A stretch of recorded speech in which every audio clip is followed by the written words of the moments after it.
my top 15 roller coasters. And let's start off with the ones that didn't make the cut and have fallen off the list since last time. Magnum XL 200 at Cedar Point, the Incredible Hulk coaster at Universal's Islands of Adventure, and Gatekeeper at Cedar Point. And now that that's done, let's get started with the actual list. First up, Legend at Hollywood World. It has a good night ride, and you're going to see that throughout this list. At 14th, we have Banshee. It is a very intense inverted coaster, and I do like that. It is not my favorite. That does appear just a little bit up on this list, you'll see. It would be a lot further up if it didn't rattle as much as it did, but it is okay enough to still make this list. At 13th is the lowest ranked of the 3 Giga coasters I've ridden, Steel Dragon 2000 Nagashima Spa Land. It is very good, but it just feels like a hypercoaster with 100 feet tacked onto it. It doesn't feel that special, apart from the fact that it's the world's second longest coaster now. The next Giga, Orion at Kings Island, is definitely better than Steel Dragon 2000. Is a big step up in my opinion. It does pull some forces, but nothing that stands out to me really, apart from that wave turn. Now, here is my favorite invert, Raptor at Cedar Point, at 11th. This does pull forces and is a lot whippier than Banshee, which is sort of what pushes it just above that in my opinion. Breaking into the top 10 is the only defunct coaster on my list, Top Thrill Dragster. Now, it has been 8 years since I last rode this coaster, but I still remember that launch and how punchy it was, and now knowing that with King to Ka being gone, there's really no other launch like it in the world that has that punchiness up to that speed. But still, this ride was amazing when it was open.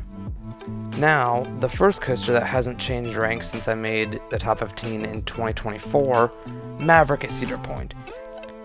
9th is a very nice place for this. I feel as if it's perfect for it.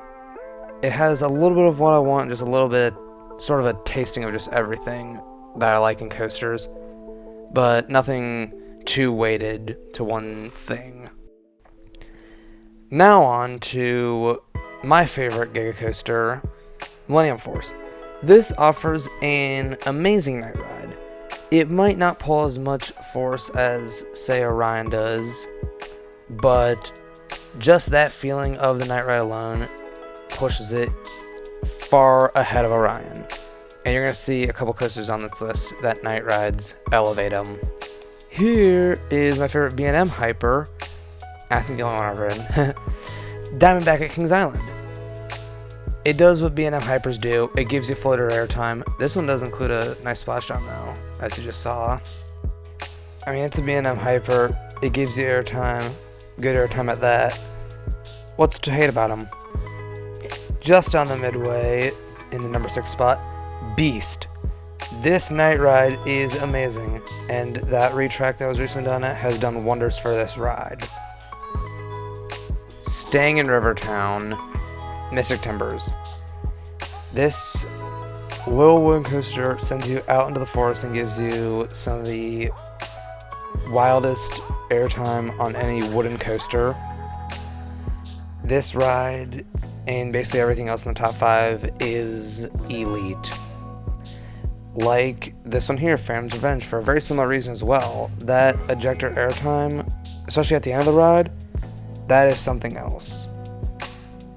It is a masterful creation, and what D.H. Morgan did in revitalizing this ride is astounding, and how they did it. Taking bronze is Steel Vengeance at Cedar Point. If you've ever ridden this, you would know what I'm talking about. This ride is airtime moment after airtime moment, and it is non-stop. You don't get a chance to breathe apart from that mid-course, and after that it's right back to it. It is airtime. Our silver medalist here is Hakuge at Nagashima Spa Land. I personally think this is a better coaster than Steel Vengeance, just all around. Steel Vengeance has so much airtime it's almost tiring, This one has a bunch of airtime that's enjoyable, and other elements as well, such as that stall. I do like some 0G stalls, they're very nice. And that leaves one coaster left. Our gold medalist is Velocicoaster at Universal's Islands Adventure. I have not mentioned this yet in the video, but theming does so much for a coaster for me, along with all the elements and everything. And Velocicoaster has the elements and the theming. This is Coaster Aviation. Thank you for watching, and I will see you in the next video.